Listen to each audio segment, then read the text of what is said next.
Chapter 1: The Yellow Rooms.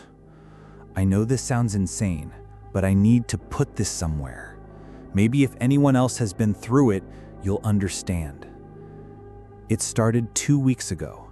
I was on my way home from work, nothing unusual, just the same grimy subway station I always pass through.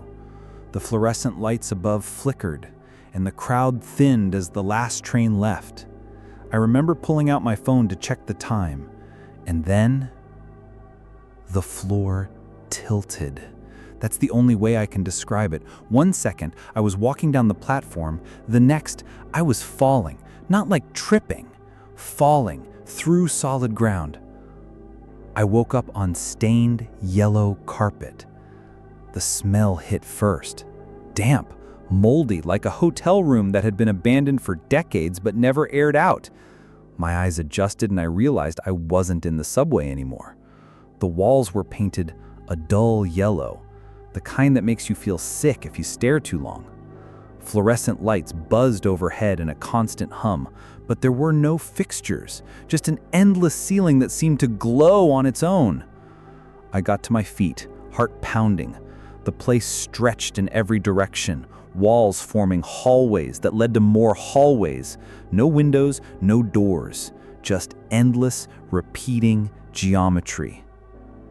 I told myself I had fainted, that I was hallucinating, but the carpet beneath my shoes squished with dampness, and the air was heavy in my lungs.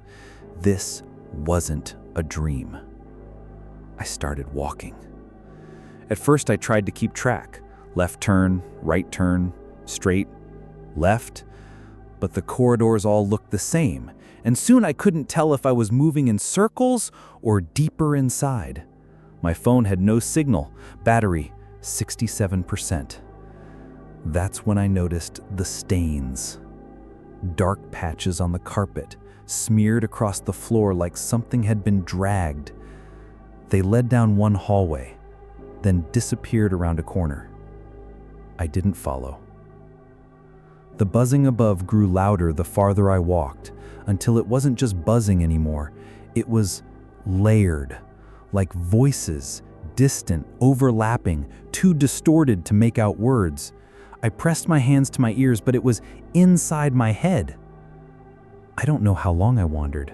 My legs ached, my throat was dry, and there was no sign of water or food, no exits. Only yellow walls, damp carpet, and that relentless buzzing. Then, I found the first mark. A symbol, scratched into the wall, shallow but deliberate. 3 lines forming a crooked triangle. Beneath it, faint words etched in with something sharp. Don't run. I stared at it for a long time, trying to understand. Don't run. From what? That's when I heard it. Not the buzzing, not the hum of lights. This was different. Wet, dragging footsteps. I froze, straining to listen. The sound was steady, heavy, like something moving barefoot across the carpet. It was coming closer. I backed away slowly, heart hammering, until I slipped around a corner and pressed myself against the wall. The steps grew louder. They stopped, just around the bend. I could see a shadow stretching along the carpet, impossibly tall, flickering with the lights. I held my breath. The buzzing drowned everything out. Then, after what felt like forever, the steps started again, fading away this time.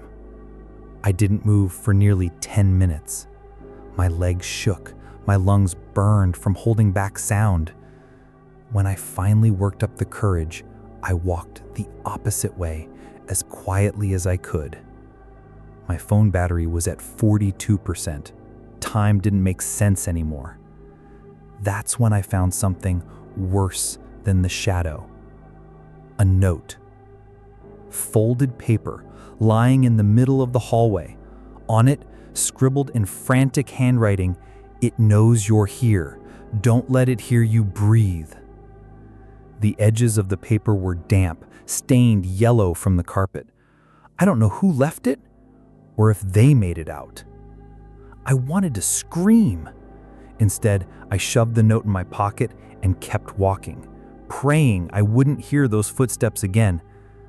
But the buzzing grew louder, and the shadow followed. Chapter 2. The Thing in the Halls. I don't know how long I've been here. My phone's battery died hours ago, or maybe days. The light never changes. There's no day, no night, just the same humming ceiling in endless yellow. I tried marking the walls with my keys, deep scratches to keep track of where I'd been. But every time I looped back, the marks were gone. Not just faded, gone, as if the walls healed themselves. And then I started hearing it more often. The footsteps, the dragging sound. Sometimes close, sometimes distant, but always there, always following. I would stop moving, hold my breath, and it would stop too. It wasn't random. It was listening. The worst part? I've seen it now. Not clearly, never directly, but once when I rounded a corner too fast, I caught it in the edge of my vision. It was tall, much taller than any person, its body stretched unnaturally thin, like skin pulled too tight over bones that didn't fit right. Its head nearly scraped the ceiling, bending at an angle, as if the neck had too many joints. And the sound that it made when it moved? Oh, God. The carpet squelched beneath its feet, but underneath that, there was a wet, rattling wheeze, like lungs that hadn't breathed air in years. I bolted that time, against the warning on the wall. I ran until my chest burned, and I swear I felt it behind me, its shadow stretching across the hallway, almost touching mine. I ducked into an alcove, pressed myself against the wall, and covered my mouth with both hands. I could hear it, dragging, breathing, closer, closer. Then silence. I didn't dare move. My whole body shook as I tried not to make a sound. I thought I had gotten away. Until I felt it. A rush of air against my ear. Cold. Wet. Like something exhaled from inches away. I screamed before I could stop myself. The footsteps pounded after me, this time faster, heavy and uneven. I didn't look back. I couldn't. I just ran. The buzzing above reached a deafening pitch, like the entire place was screaming. And then I fell again. The floor dropped out from under me. 1 second I was running. The next I was plunging into blackness. My body slammed into something hard, and I lay there gasping, sure my ribs were broken. But when I opened my eyes, it wasn't the yellow walls anymore. This level was different. The carpet was gone. The floor was concrete now, slick with moisture. Pipes ran along the ceiling, dripping water in steady rhythms that echoed down the corridors. The buzzing was gone, replaced with the groaning of metal and distant clanging, like machinery moving in the dark. For a moment I felt relief. Maybe I'd escaped. Maybe this was closer to the real world. Then I saw the writing. On the wall, smeared in something dark. It follows through every level. My stomach dropped. The air was colder here, damp and heavy. I wrapped my arms around myself and walked forward, every step echoing on the concrete. The clanging grew louder, but no matter how many turns I made, I couldn't find the source. And then faintly, beneath the dripping pipes, I heard it again. Footsteps. Dragging. Slower this time, but closer. I don't remember running, but suddenly I was sprinting again, desperate, heart clawing its way out of my chest. The halls twisted, pipes hissing, water dripping, shadows stretched longer than they should have, bending around corners. And then I found it. A door. A real door, rusted metal, with a handle. My shaking hand reached for it, praying it wasn't another trick, another endless loop. I yanked it open. Behind it was not home, not safety, but darkness, pitch black, and breathing.